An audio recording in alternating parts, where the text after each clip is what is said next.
Hello everyone. आज हम पढ़ेंगे एक बहुत ही important topic exam point of view से, माइकोबैक्टीरियम ट्यूबरकुलोसिस, जो कराता है ट्यूबरकुलोसिस डिजीज़, जो इंडिया में बहुत ही ज़्यादा कॉमन है। सो माइकोबैक्टीरियम ट्यूबरकुलोसिस एक ग्राम पॉजिटिव बैसिलस है, यानी कि रॉड शेप बैक्टीरिया है, जो कि एरोबिक है। एरोबिक मतलब कि उसे अपनी ग्रोथ के लिए ऑक्सीजन चाहिए होती है। मॉर्फोलॉजी की बात करें तो ये नॉन मोटाइल है, यानी कि कोई मूवमेंट शो नहीं करता। नॉन स्पोरिंग है, कोई स्पोर्स प्रोड्यूस नहीं करता। नॉन कैप्सुलेटेड है, इसका कोई कैप्सूल नहीं होता, सीधा सेल वॉल होती है। ये एक एसिड फास्ट बैसिलस है, जो कि माइकोकॉलिक एसिड जो उसके सेल वॉल में होता है उसकी वजह से एसिड फास्ट होता है। यानी कि अगर ये एक बार कलराइज हो जाए तो इसे डीकलराइज करना बहुत डिफिकल्ट होता है। माइक्रोस्कोपी के अंदर अगर हम देखें तो सबसे इंपॉर्टेंट स्टेन है ज़ील नीलसन स्टेन, जो ये पॉजिटिव देता है। ब्राइट रेड कलर का दिखता है, rod shaped against a blue background. Fluorescent dyes भी आजकल हम यूज़ कर रहे हैं टू स्टेन दिस बैक्टीरिया, जिसका नाम है ऑरोमीन ओ, जिसमें ये बैक्टीरिया येलो कलर का दिखता है। ग्राम स्टेन पॉजिटिव होता है, जैसे हमने पहले डिस्कस किया ही है, but it is difficult to stain क्योंकि इसकी सेल वॉल में माइकोलिक एसिड होता है। कल्चर की बात करें तो we have Lowenstein Jensen medium, LJ medium, जिसके अंदर ये rough, dry and buff colour मतलब beige, sand, light, very light brown colour की कॉलोनीज देता है। लेकिन प्रॉब्लम ये है कि इसकी ग्रोथ बहुत ही स्लो होती है, तो 3 to 8 वीक्स में इसकी कॉलोनी फॉर्म होती है। तो डायग्नोसिस पॉइंट ऑफ व्यू से culture is not a very good option. Next we talk about the virulence factors. इसके दो विरुलेंस फैक्टर्स होते हैं, एक कॉड फैक्टर जिसकी वजह से चिपक जाते हैं सारे बैक्टीरिया साथ में और ग्रैनुलोमा फॉर्म करते हैं, and second mycolic acid. Now pathogenesis, कि इसकी इन्फेक्शन होती कैसी है।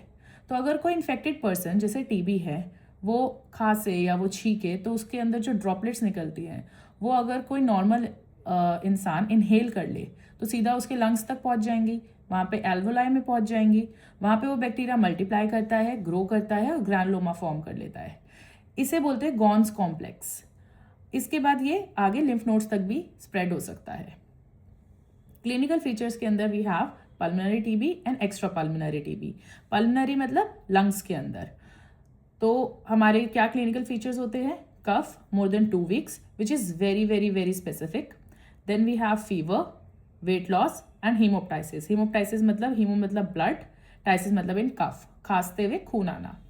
एक्स्ट्रा पल्मोनरी टीबी लिटरली कहीं पे भी हो सकता है, बॉडी के किसी भी पार्ट में हो सकता है, पर कॉमनली कहाँ कहाँ होता है? लिम्फ नोड्स को इन्वॉल्व कर सकता है, प्लूरा को इन्वॉल्व कर सकता है, स्पाइन को कर सकता है, तब उसे बोलते हैं पॉट स्पाइन।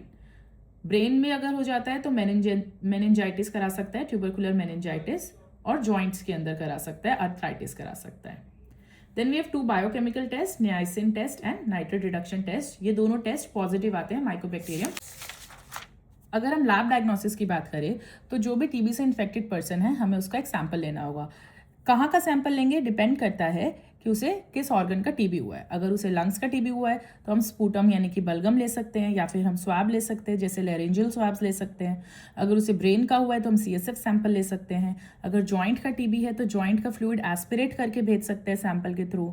अगर उसे किसी ऑर्गन का हुआ है तो वहाँ की बायोप्सी ले सकते हैं। यूरिनरी ट्रैक्ट का हुआ है, किडनीज का हुआ है तो यूरिन को सैंपल के थ्रू भेज सकते हैं। ये सारे सैंपल्स जाएंगे। उसके बाद हम क्या क्या टेक्निक्स यूज़ करते हैं टू डायग्नोज टीबी।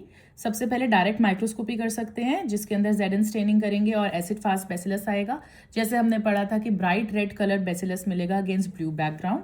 देन हम फ्लोरोसेंट माइक्रोस्कोपी भी कर सकते हैं, कल्चर करा सकते हैं एलजे मीडियम में, but this is a very very long process because 8 weeks तक we have to wait to tell कि ये सैंपल नेगेटिव है। 8 वीक्स यानी कि 2 months, so usually this is not practised.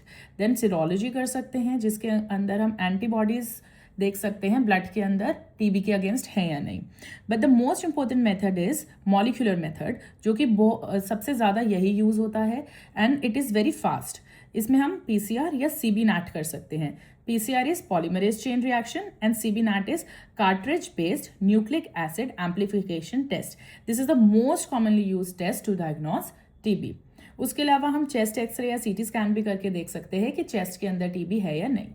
Then treatment के लिए we have ATT anti tubercular therapy, जिसके अंदर कुछ ड्रग्स होते हैं जो हम 6 मंथ तक पेशेंट को देते हैं, पर अगर उसे ब्रेन का टीबी है या मल्टी ड्रग रेजिस्टेंट टीबी है तो 9 to 12 मंथ्स भी हम ये ट्रीटमेंट देते हैं।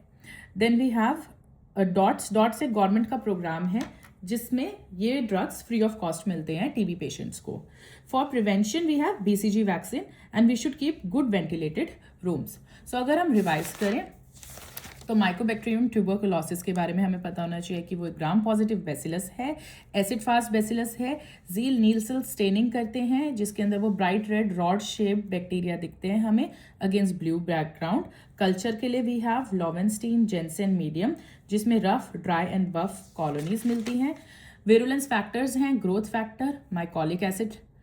पैथोजेनेसिस है, ड्रॉपलेट इन्फेक्शन होता है कफिंग से, स्नीजिंग से, जो इनहेल हो जाता है, लंग्स के अंदर जाते हैं, गोन्स कॉम्प्लेक्स बनाते हैं, ग्रानुलोमा बनाते हैं। क्लिनिकल फीचर्स हैं पल्मनरी टीबी के और एक्स्ट्रा पल्मनरी टीबी के।